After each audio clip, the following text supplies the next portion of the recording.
Всем привет! Вы смотрите Outlook, с вами Настя Григорьева, а.к.а. Бельчиши, и сегодня мы с вами погрузимся в мир искусства и узнаем, какого художника больше остальных любят муравьи, как Мона Лиза выглядела в 12 лет, бодипозитив или все же негатив, и почему в Китае опасно улыбаться. В Музее современного искусства теперь можно посетить шоколадную комнату. Ее автор – американский концептуальный художник Эд Рушей. Выглядит это произведение как прогрев перед премьерой фильма «Вилли Вонка», который является приквелом к повести Роальда Даля «Чарли и шоколадная фабрика». Фильм выйдет в кино в декабре, а главную роль в нем сыграет Тимоти Шаламе. Говорят, что для пиара фильма он специально делает вид, что влюблен в Кайли Дженнер. Ну что тут скажешь? Если это так, то в следующем году расстанутся. Шоколадная комната потрясает просто даже своим существованием. Стены в ней покрыты листами бумаги, на которые с помощью трафаретной печати нанесли тонкий слой шоколада Hershey's. Для воплощения идеи привлекли супертехнологов, потому что там нужно уметь темперировать шоколад так, чтобы он не зацвел, это когда образуется белесый налет, чтобы он не таял от прикосновений, чтобы углы на листах не выглядели толще и не смотрелись поджаренными. Причем все эти фейлы уже успели случиться в процессе подготовки. То есть технически это вообще очень сложная задача, и в реализацию идеи было вложено много труда.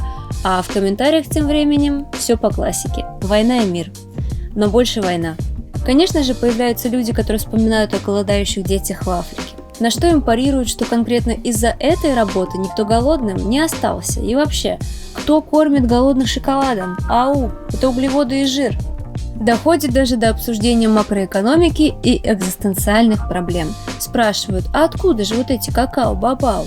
Цены сейчас на максимал. В Африке вон не урожай из-за изменения климата, а тут такое нерациональное использование. А в ответ, господа, ну вы что такие душнилы? Просто откройтесь этому опыту. Если так размышлять, то тогда и жизни радоваться не стоит.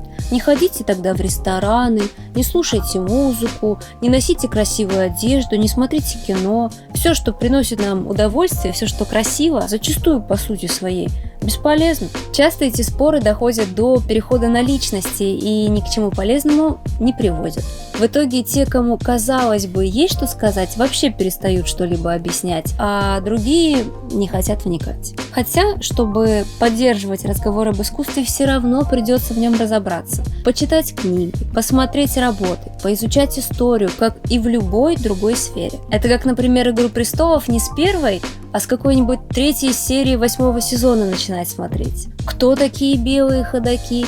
Почему Дейенерис летает на драконах? Что значит зима близко? Конечно, ничего не понятно. Даже если вы слышали какие-то обсуждения в кругу друзей или видели нарезки из ТикТока или Рилс, то полная картина от этого не сложится. Аналогия, конечно, не является доказательством, и это не полностью моя мысль, но вот это сравнение между современным искусством и сериалами мне очень нравится.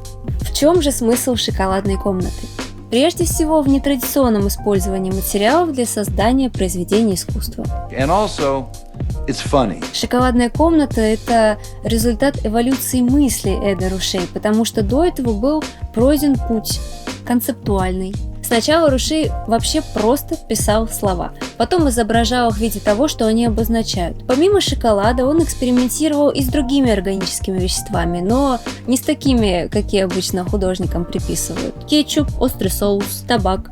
То есть в дальнейшем он использовал их как медиум, как материал. И если это знать, то мучились. И если это знать, то комната, сделанная полностью из одного медиума, из шоколада, вполне себе логичное произведение. Другие работы Рушей я публикую в своем телеграм-канале.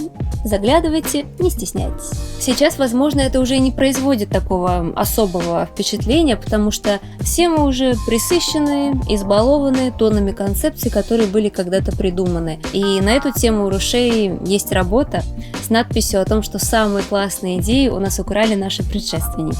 Это забавно, и еще забавнее, если знать, что это вообще Марк Твен сказал. Это его мысль. То есть он украл у предшественника идею о том, что все идеи украли предшественники. В общем, удивляться тяжело, и еще тяжелее удивить, если мне невозможно. Но тогда Для того времени это была какая-то новая логика, новое мышление. Просто до этого никому и в голову не приходило задавать себе вопрос из разряда «А как слово «желе» будет смотреться в виде желе?» А ему пришло. Ранее в карьере Ришей уже была шоколадная комната. В 1970 году художник представлял Соединенные Штаты на Венецианской биеннале. Зрители тогда не только нюхали, но и лизали стены. Они также рисовали пальцами знаки мира и антивоенные лозунги, потому что в то время шла война во Вьетнаме. Помимо толп людей, комнату посетили и муравьи. Что они могли выписывать своими тонкими лапками на шоколадных стенах, нам доподлинно неизвестно. Возможно, «Хватит разрушать наши муравейники!» или «Прекратите обсуждать наши кислые попки! Нет пыткам в колониях!» Вообще интересно, а когда первый фильм о Вилли Вонке вышел? В 1971 году, получается, Эд Рушей и в тот раз делал шоколадную комнату перед выходом фильма. А был же еще с Джонни Деппом. Помните, Чарли и шоколадная фабрика? Вышел в 2005. И в том же году была выставка «Шоколадная комната». Представляете? Интересная закономерность. Странно, что об этом никто не пишет. Как думаете, тянет на статью? Или за такое пока не сажают? Я уже просто не понимаю. На этом спонтанное расследование подошло к концу, а кто лайк не поставит, тот белый ходок. А эту барышню узнаете?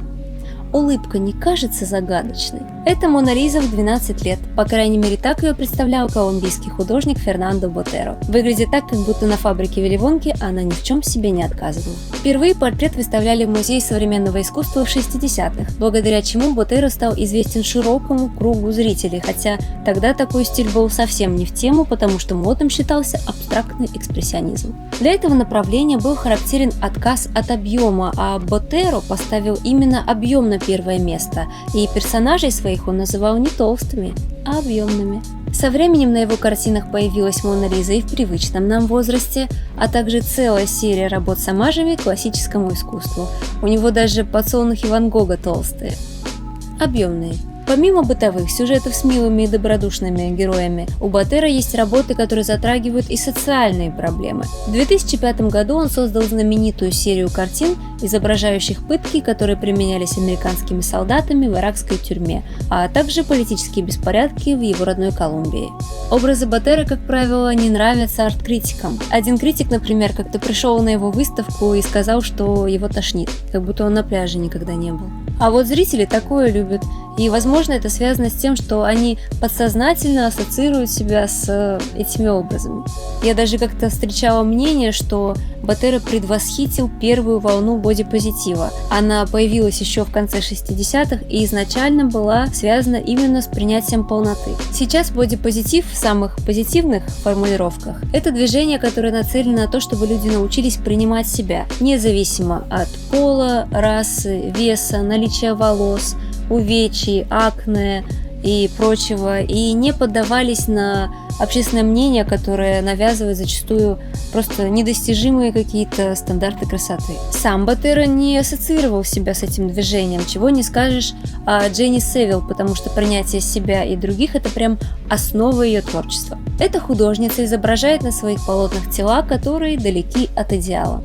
Часто в гигантских масштабах, очень пастозно написанные в технике импаста, что в дословном переводе означает тесто. Мазки настолько толстые и рельефные, что физически уже похожи на человеческую плоть, а композиция на некоторых работах выстроена так, что героини не умещаются в рамки. Севилл нередко называют современным Рубенсом, хотя это можно сделать только с некоторыми поправками. Казалось бы, там полные фигуры, здесь полные фигуры, но реакция на них, их контекст и философия совершенно разные. В 16-19 веках быть полным означало быть красивым, богатым, потому что если ты в теле, то значит у тебя есть еда, и ты имеешь вес в обществе и в прямом, и переносном смысле. Но когда сейчас зрители в большинстве своем впервые видят полных на картинах Севилл, то далеко не все испытывают восторг. Более того, многие обвиняют ее в пропаганде ожирения. К концу прошлого века еда стала доступнее, и полнота перестала быть привилегией, синонимом красоты, стремительно развивалась пластическая хирургия и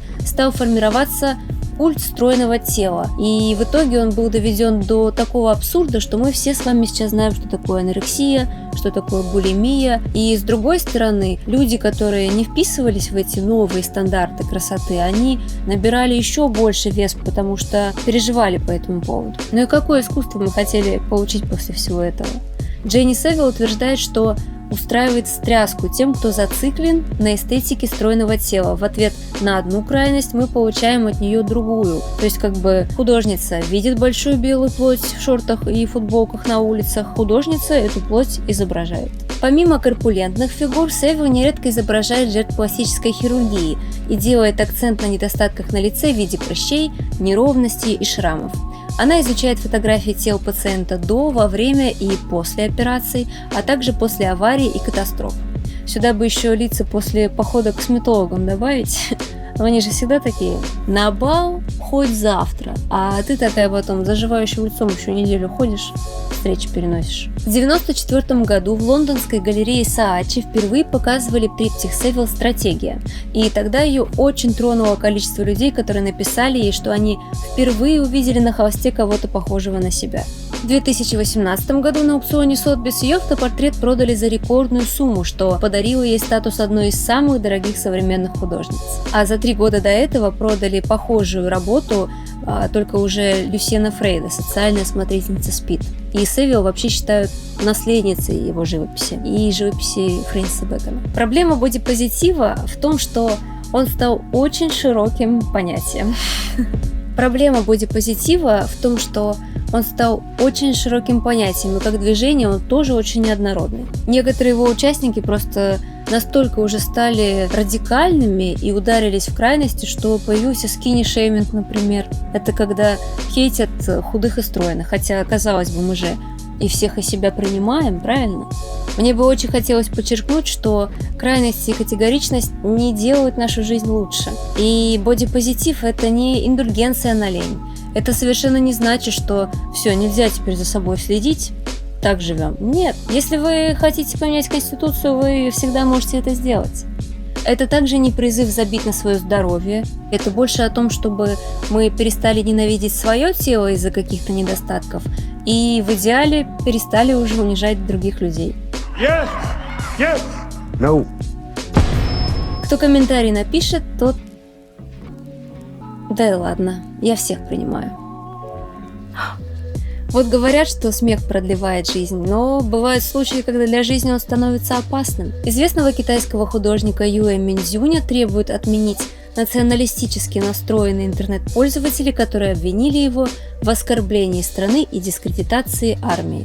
А конкретно им не понравилась картина с 3 смеющимися мужчинами, которые символизируют армию, флот и военно-воздушные силы Китая соответственно. Но я думаю, всем же понятно, что в образах военных их так разозлило.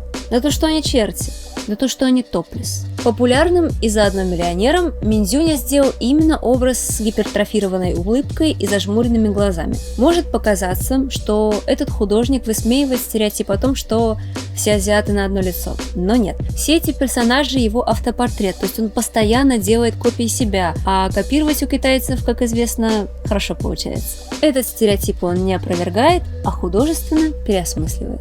Розовые лица выглядят счастливыми, но если присмотреться повнимательнее, скажем так, что-то начинаешь подозревать. Ну, такое наитие посещает, что-то чувствуешь. Ну, все это не просто так, что там еще что-то есть. Например, уйма интерпретаций.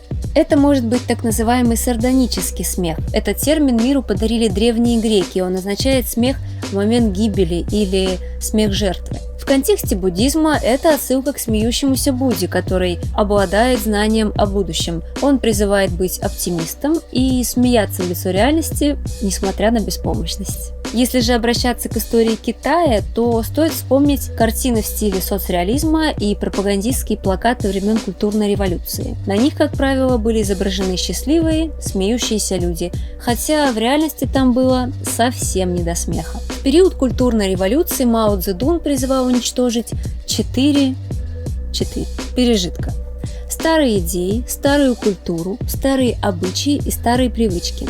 Их место должны были занять идеи Мао Цзэдуна. Это привело к полной деградации и утрате всего, что успели к тому времени накопить в культуре, в науке. Книги сжигались. В книжных магазинах можно было найти только цитатник Мао, причем он был красного цвета, что очень удобно. Кровь не видно, если забить им до смерти какого-нибудь интеллигента.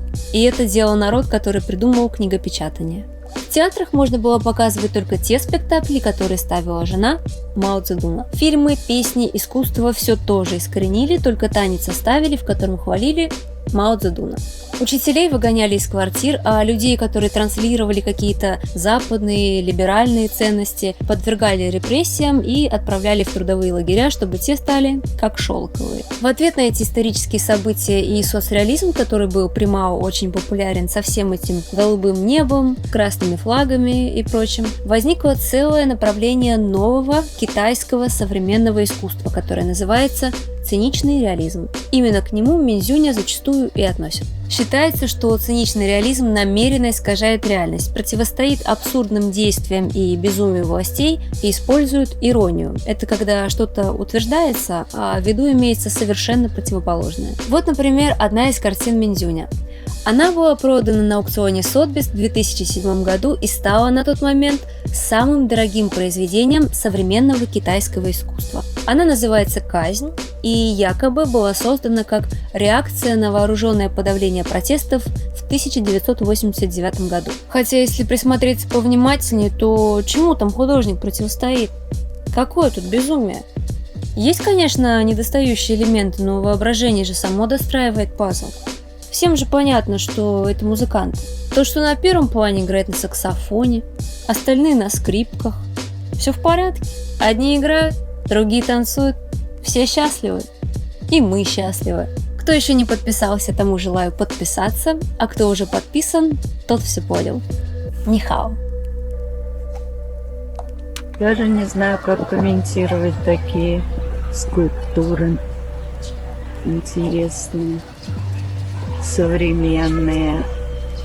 Ничего я в этом не понимаю.